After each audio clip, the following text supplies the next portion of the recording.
15 minutes after 8 o'clock at 93.5, 1590 WAKR. Hear that sound?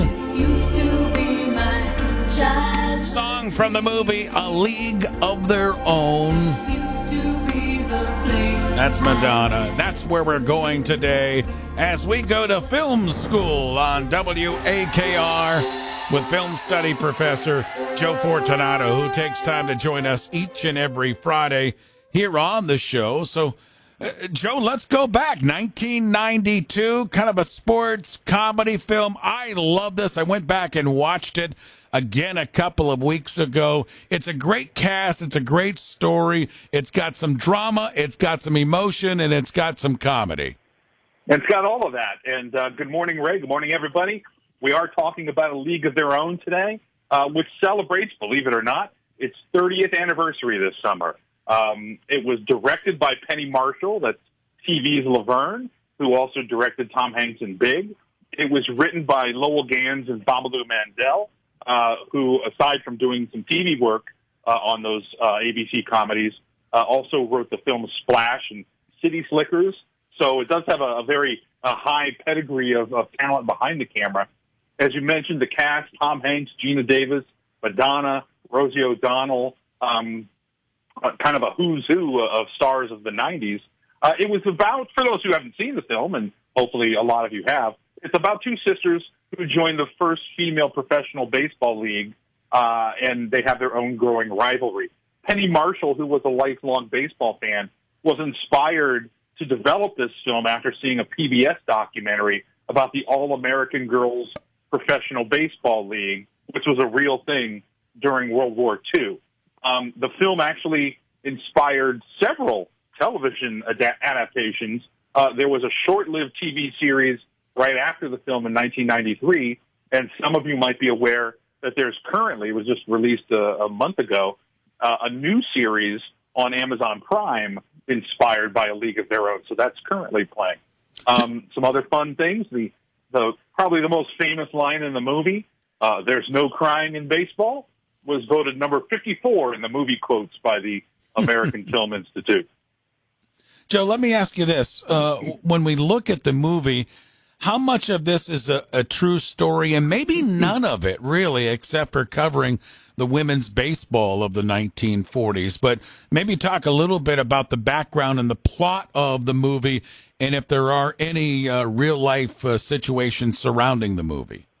Well, it actually was based on a real-life player named Dottie, who, excuse me, who was one of the women who played in this league, and as I said, the league itself was a real thing. One of the things that the film kind of takes a little license with is that the film sort of portrays the league as initially unpopular and unprofitable, but in reality, it was actually very popular and profitable right from the start because they played in towns in the upper Midwest that had no way of watching live baseball games, and there was a dearth of male baseball because of World War II.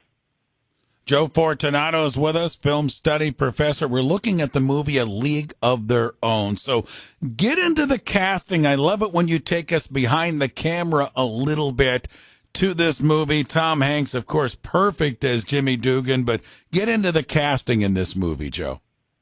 Well, I'll talk about casting and a few production stories as well. Okay. Tom Hanks was actually asked to gain 30 pounds in preparation for this role, and Rosie O'Donnell was asked to lose weight. So you can sort of see the stereotypes there. There was a number of people who were up for a lot of these roles. All the roles of the women had to be able to play baseball. They had to audition, proving they could play baseball. And all of the women, except for Gina Davis, did their own baseball stunts.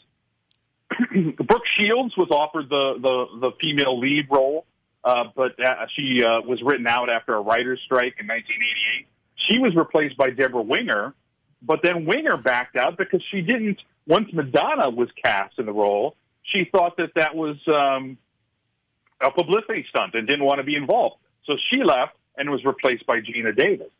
Some other women that were up for various roles of some of the players, Farrah Fawcett wanted to take part, And she was a very good athlete, but she was too old, according to Penny Marshall. Marissa Tomei filmed an audition tape of her playing baseball being coached by Joe Pesci while she was on the set of My Cousin Vinny at the time. A number of other people, Sean Young, Demi Moore, Laura Dern, Molly Ringwald, Jennifer Jason Leigh, all were up for roles of some of the female players. Jim Belushi, John's brother, was in Saturday Night Live alum, was going to play Jimmy Dugan early on in development. And Paul Newman, the great Paul Newman, was actually considered for the role of Walter Harvey, who is the owner of the league. Those are some good casting. I read that story one time about Deborah Winger. She was not a fan of Madonna, and when she saw that Madonna was cast, she just quickly, abruptly said, I don't want any part of this project, which was interesting because I actually thought that Madonna and Rosie O'Donnell really gave some comic relief to this movie, to opposite side of the dramatic side of the movie. Yeah, and Deborah Winger, like years later, doubled down on that, and she said, look at Madonna's acting career now and how it's turned out. So I don't know what's going on there between the two of them, but certainly there was no love lost. A couple of other fun stories. Speaking of Madonna, when the film was shot partially in Evansville, Indiana, and apparently Madonna was so rude to the citizens, the hotel, the restaurant staff, other locals, that her reputation is still tarnished there, and she's still spoken about poorly in the interviews that people do about the film. And one other sort of fun little tidbit, and I'll try and say this family friendly, but for those who know the film, one of the funny, famous scenes is when Tom Hanks' character, who's a drunk manager, first meets the women on the team. He comes into their locker room, doesn't say anything, goes right to the urinal stall and relieves himself, and he goes on for a very long time. Well, and the women are actually timing him, and in reality, the production of that, Tom Hanks didn't know how long this was going to go. So Penny Marshall, the director, was in a stall next to him with a hose and a bucket making the noise, and she just kept going and going, so he kept acting and acting. And for the record, it was 53 seconds. There you go. Film School with film study professor Joe Fortunato on the 1992 movie A League of Their Own, a true classic for sure. If you missed some of this, we'll get this posted up at WAKR.net here in just a few minutes. Joe, as always, my friend, thank you for the time and the great insight into the movie. We'll get together again next week. Thanks, Joe.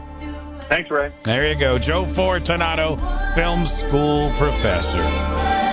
This is Madonna's song from the movie This Used to Be My Playground. Of course, more soft hits of Tim Doherty beginning at 9 o'clock this morning. Lynn Kelly at 2 this afternoon. 23 minutes after 8 o'clock. WAKR. I can see your